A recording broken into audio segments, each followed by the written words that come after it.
Hello बच्चों, स्वागत है हमारे यूट्यूब चैनल कॉन्सेप्ट सिग्मा में। मैं किशन यादव और आज हम करवाने वाले हैं आपको 9th क्लास का एक्सरसाइज 12.1 जिसमें हमने 4 क्वेश्चन आपको करवा दिया था और आज जो क्वेश्चन करेंगे उसमें 5वां होगा और उसके आगे के भी क्वेश्चन करवाएंगे। ठीक है, तो चलिए देखते हैं 5वें क्वेश्चन में क्या कहा गया है। जिन बच्चों का बुक पुराना है उसका एक्सरसाइज 14.3 हो सकता है, नए वाले बुक में ये 12.1 है। देखिए क्या कहा गया, नीचे दिए गए सारणी में 400 नियोन लैंप के जीवन काल दिए गए हैं। ये दिख रहा है आपको, 300 से 400, 14, 400 से 500, 56 और इस तरीके से बढ़ते बढ़ते बहुत सारी डाटा दिए हैं। इसमें पहला क्वेश्चन पूछा गया कि एक आयत चित्र की सहायता से दी हुई सूचनाओं को निरूपित कीजिए। आपको बनाना है आयत चित्र। आयत चित्र मैंने आपको बनाना सिखाया भी था, जिसमें जो कॉलम बनेंगे यानी कि जो खंभे बनेंगे उसकी बीच में गैप नहीं होगा, 2 खंभे आपस में चिपके हुए होंगे, 2 कॉलम जो होगा वो आपस में चिपके हुए होंगे। दूसरा में पूछा गया कितने लैंपों का जीवन काल 700 घंटे से अधिक है। तो सबसे पहले वाले क्वेश्चन का आंसर दे देते हैं। एक आयत चित्र बनाते हैं इस डाटा को देखकर, इस दिए हुए नंबर को लेकर एक आयत चित्र बनाएंगे। तो आयत चित्र बनाने के लिए आप जानते हैं एक सीधी लाइन खींचेंगे जो y एक्सिस होगा और एक क्षैतिज रेखा खींचेंगे जो x एक्सिस होगा। ये ऊर्ध्वाधर है, इसको y अक्ष कहते हैं और ये x अक्ष होगा। अब ध्यान देना कि जो नंबर आपको मिला है उसमें लैंपों की संख्या सबसे कम कितना है, सबसे कम 14 है और सबसे ज़्यादा कितना है, मैक्सिमम नंबर 86 है, 86। तो हमें इस तरीके से नंबर को लिखना है जिससे कि बीच का जो गैप होगा ना, बीच का गैप वो हमें टेबल में लेने में आसानी हो। यानी कि मैं इस तरीके से इस नंबर को डिवाइड करूँगा जिससे कि हमारा प्रॉपर ग्राफ बन जाए। तो ध्यान देना, हम 10 से शुरू करते हुए आगे बढ़ते हैं, 10 से मैक्सिमम 90 तक में हमारा काम हो जाएगा, है कि नहीं? क्योंकि 10 से तो सारे नंबर बड़े हैं और 90 से सब छोटा है। यानी कि 10-10 का गैप ले लूँ तो यहाँ होगा 0, 0 से शुरुआत करते हैं, ऊपर 10, फिर 20, 30, 40, 50, 60, 70, 80, 90 और 100, इस तरीके से। अब ध्यान देना ये y एक्सिस पे लिखी गई है, ये कौन सी डाटा है, लैंपों की संख्या है। तो इधर हम लिख देंगे लैंपों की संख्या। ठीक है, अब हमें ये डाटा देखना है जीवन काल घंटों में। जीवन काल घंटों में 300 से 400 के बीच है, 300 से 400, 400 से 500, 500 से 600, 600 से 700, 700 से 800, 800 से 900, 900 से 1000। तो सबसे छोटा नंबर क्या है, 300। फिर लेफ्ट साइड में देखें तो 400, 500, 600, 700, 800, 900। ये लेफ्ट साइड वाली नंबर उठा के, लेफ्ट साइड वाले नंबर उठा के इधर लिख दो आप। यानी कि यहाँ मैं लिखूँ 300, तो यहाँ 400, यहाँ 500, यहाँ 600, यहाँ 700, 800, 900 और 1000। ठीक है, इस तरीके से हमने डाटा लिख दिया। और ये क्या है, जीवन काल घंटों में, लैंप की जीवन काल घंटों में, जीवन काल घंटों में ये लिख दिया हमने। ठीक है, अब क्या करना है, केवल आपको कॉलम खींचना है। इतना काम आप कर लेते हैं। ठीक है, और ये क्वेश्चन बहुत ही इंपॉर्टेंट होता है, 5 नंबर के आते हैं आपके एग्जाम में। इतना करने के बाद पहला देखना है 300 से 400 के बीच में कितनी संख्या है लैंप की, 14। 300 से 400 के बीच में लैंप की संख्या कितनी है, 14। तो यानी कि पहला अगर आप जो 300 से 400 के बीच में बनेगा वो जाएगा 14 तक, यानी कि 20 से तो छोटा होगा और 10 से बड़ा, यानी कि 10 और 20 के कहीं बीच में बनेगा 14। ये बन गया हमारा ग्राफ 14 पे। ठीक है, जो 300 से 400 के बीच में बन रहा है। अगला देखेंगे जरा आप, 400 से 500, 400 से 500 पे जा रहा है 56। 56 देखिए कहाँ पे है, 60 से थोड़ा नीचे होगा, यानी कि इसी लाइन को आप सीधा बनाएंगे, ठीक है, जो 56 तक जाएगा और इधर आके 500 तक आएगा। ठीक है, ये बन गया दूसरे का। तीसरे का देखते हैं तो आपके पास मिलता है 500 से 600 के बीच में 60। 500 से 600 के बीच में जो ग्राफ बनेगा वो बनेगा 60। तो थोड़ा सा इसका ऊपर बना लो और इधर ले आओ 60 के साथ। ठीक है, ये हो गया। अब बात करते हैं 600 से 700 के बीच में। 600 से 700 के बीच में देखोगे तो है 86, 86।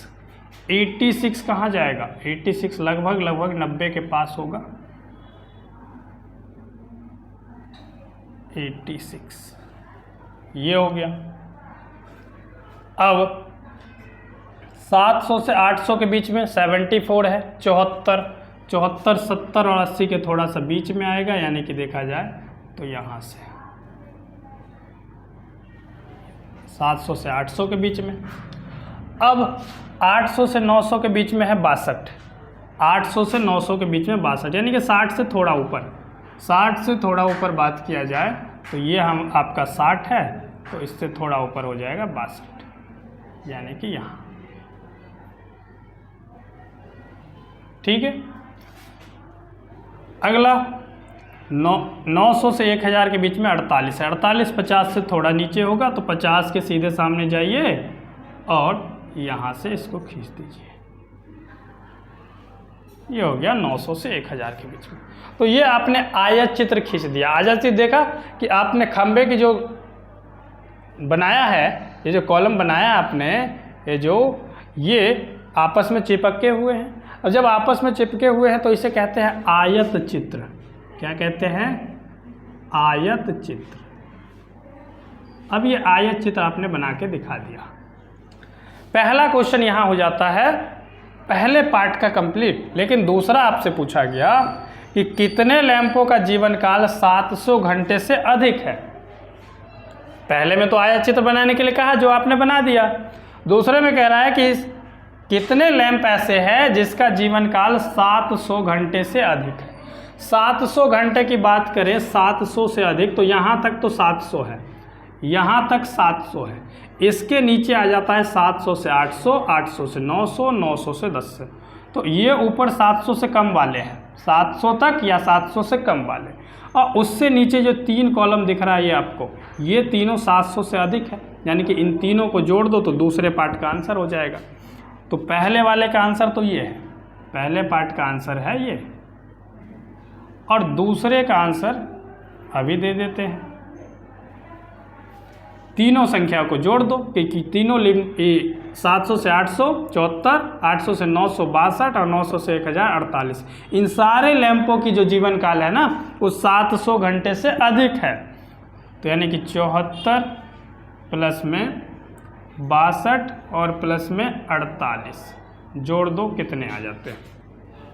8 2 10, 10 4 14 के 4 हासिल 1, 4 और 6 10, 10 और 7 17 और हासिल था 1 18, यानी कि 184 लैंपों का जीवन काल जो है वो 700 घंटे से अधिक है।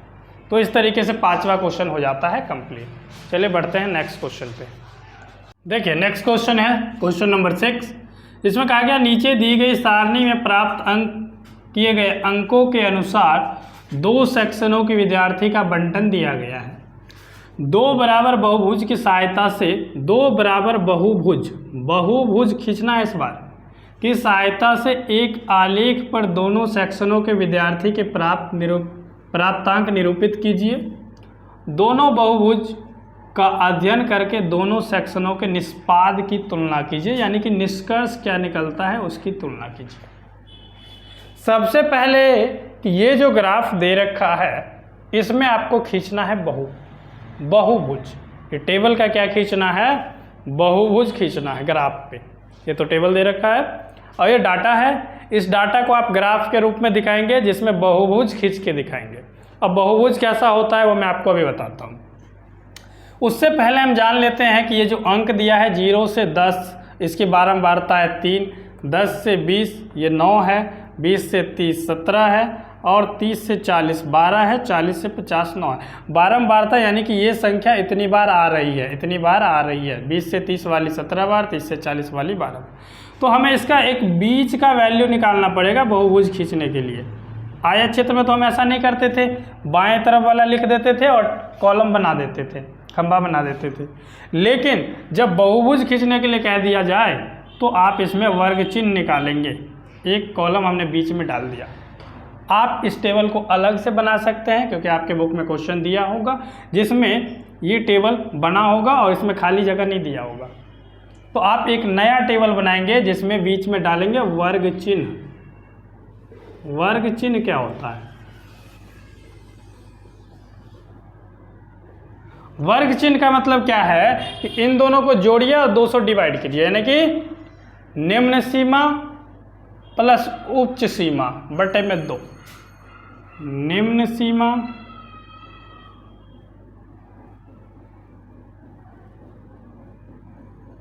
प्लस उच्च सीमा बटे में 2। ये होता है वर्ग निकालने का, वर्ग चिन्ह निकालने का फॉर्मूला। ठीक है, तो सिंपल सी बात है कि 0 प्लस 10 करेंगे।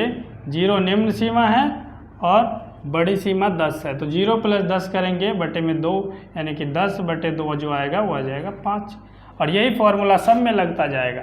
तो देखा था 0 10 10, 10 को 2 से भाग दिया तो 5, 20 और 10 30, 30 को 2 से भाग दिया तो 15, 15 और 20 और 30 50, 50 को 2 से भाग दिया तो 25, 10 10 बढ़ रहा है, 10 10 बढ़ा लो 35, ये हो जाएगा 45। ठीक है, सब के बीच में 10 10 का गैप आना चाहिए। तो ये तो फॉर्मूला है, करने के तरीके हैं, ये आपको लिखने की ज़रूरत नहीं है। ठीक है, इसी तरीके से इसमें भी आप कर लो। तो सेम 0 और 10 को जोड़ेंगे तो भाग देंगे 2 से 5, 20 और 10 30, भाग देंगे 2 से 15, 30 और 20 50, 50 में 2 से भाग देंगे 25, और ये 30 से 40 है, ये 40 से 50 है। 30 और 40 जोड़ेंगे 70 में भाग देंगे 35, ये हो जाएगा 90, 90 का आधा 45। ठीक है, ध्यान से देखो तो सबके वर्ग चिन्ह सेम है, अंक भी सेम थे, यानी कि एक ही ग्राफ पे दोनों सेक्शन का मार्ग दिखाया जा सकता है। ये हमने खींच लिया एक ग्राफ का y अक्ष और ये है x अक्ष। ठीक है, अब इसमें आपको नंबर देखना है कि सबसे छोटा जो बारंबारता है वो कितना है। तो सबसे छोटा देखेंगे 3 है, सबसे छोटा क्या है 3 है। फिर आगे आप देखेंगे सबसे बड़ा कितना है, तो सबसे बड़ा 19 है। यानी कि मैं शुरू करूँ 0 से और गैप ले लूँ 2 2 का, तो सबसे छोटा जो संख्या वो तो 3 है, तो 3 कवर हो जाएगा। और सबसे बड़ी संख्या है 19, यानी कि 20 तक चले जाएंगे तो वो भी कवर हो जाएगा। ठीक है, तो हम 2 2 का गैप लेते हैं, 0 से 2 4 6, 60 लिखा जा रहा है, 6 होगा, 8 10 12 14 16 18 और 20। ठीक है, अब नीचे जो संख्या है उसमें जो हमने वर्ग चिन्ह खींचा है वही लिख देंगे, 5 10 और 5 15 25 35 45, 5 15, थोड़ा ज़्यादा गैप हो गया, कम कर लो, 15 25 35 45। ठीक है, इस तरीके से। अब हमें देखना है बहुभुज में करते कैसे हैं। तो बहुभुज में ध्यान देना कि जहाँ है नीचे वाला नंबर और ऊपर वाले नंबर दोनों के सेम में जाएंगे बीच में और डॉट लगाएंगे। कैसे? तो पहले वाले सेक्शन ए के लिए पहले खींचते हैं। पहले सेक्शन ए के लिए, सेक्शन ए का ये पार्ट है और सेक्शन बी का ये पार्ट है। सेक्शन ए में जो 5 है उसकी बारंबारता 3 तक होगी, यानी कि 5 के सामने इधर 3 के सामने, तो यहाँ से 5 के सामने और यहाँ से 3 के सामने जाके एक डॉट लगा दो। ठीक है। अगला 15 के सामने 9, 15 की बारंबारता 9 बार है। 15 के सामने जाइए, इधर से 10 और 8 के बीच में 9 आएगा, तो 15 के सामने जाके यहाँ पे पॉइंट लगा दो 8 और 10 के बीच में।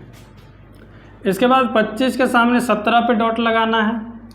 25 के सीधे सामने जाइए और इधर से आइए 17 पे, यानी कि देखा जाए तो ये आएगा, यहाँ से जाओगे तो इधर यहाँ आ जाएगा।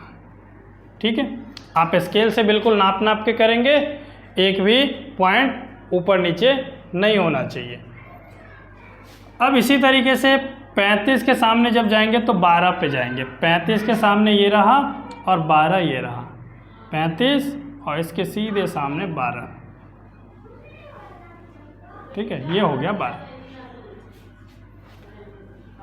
थोड़ा सा और ऊपर है 12, ये हो गया। इसके बाद 45 के सामने जाएंगे तो 9 पे जाएंगे। 45 के सामने 9 पे, 45 और 10 ये रहा, इसके थोड़े से नीचे भाग पे 9 यहाँ हो जाएगा। अब जो बिंदु आपने खींच लिया उसको मिला दो, मिलाएंगे बिल्कुल सीधे, इसको ऐसे, इसको ऐसे, पॉइंट से बिल्कुल सीधे सीधे मिलाना है, टेढ़ा नहीं होना चाहिए। ये और ये इसका हो गया। अब दूसरे वाले सेक्शन बी के लिए इसको यहाँ लिख दो, सेक्शन ए, सेक्शन ए। अब सेक्शन बी के लिए पहला वाला, अगर आप 5 जो है 5 के सामने ही जाएगा तो 5 से, और इधर भी 5 पे, ये आ गया।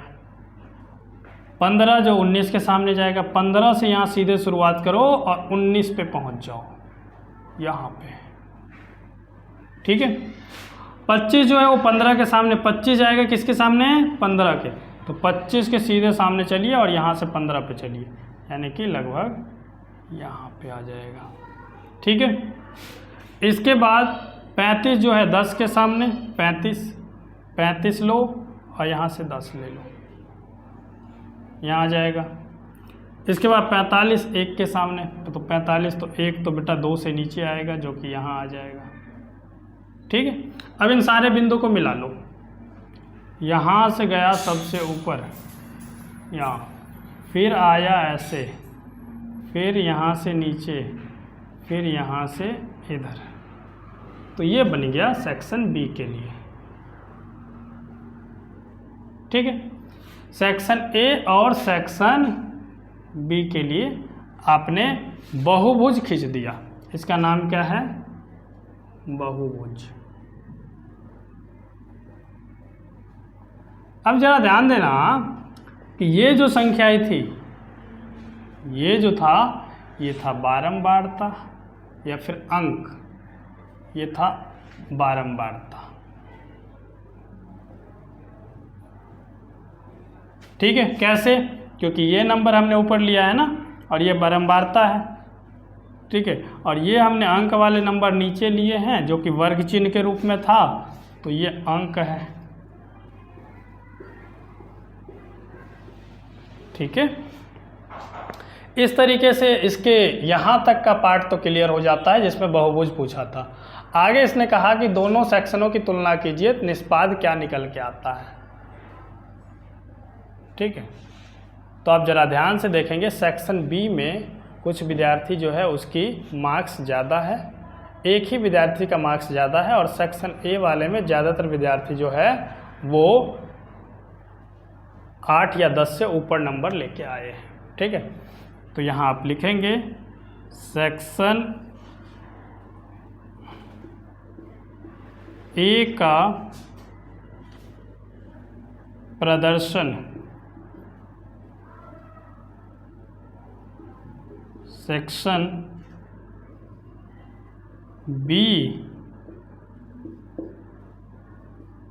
की तुलना में अच्छा है।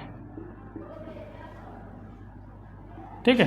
सेक्शन ए का प्रदर्शन जो है बी की तुलना में अच्छा है। तो इस तरीके से छठे क्वेश्चन का आंसर हो जाता है कंप्लीट। उम्मीद है ये दोनों क्वेश्चन आपको समझ में आया होगा। बहुभुज खींचने आ गया होगा, आयत चित्र खींचना हो गया होगा। इससे पहले मैंने आपको दंड आलेख खींचना बता ही दिया था, जो पहले से लेकर चौथे क्वेश्चन तक हमने किया था। ठीक है, तो वीडियो अच्छी लगी हो तो लाइक कीजिए, शेयर कीजिए और चैनल पर नए हैं तो सब्सक्राइब जरूर कीजिए। धन्यवाद।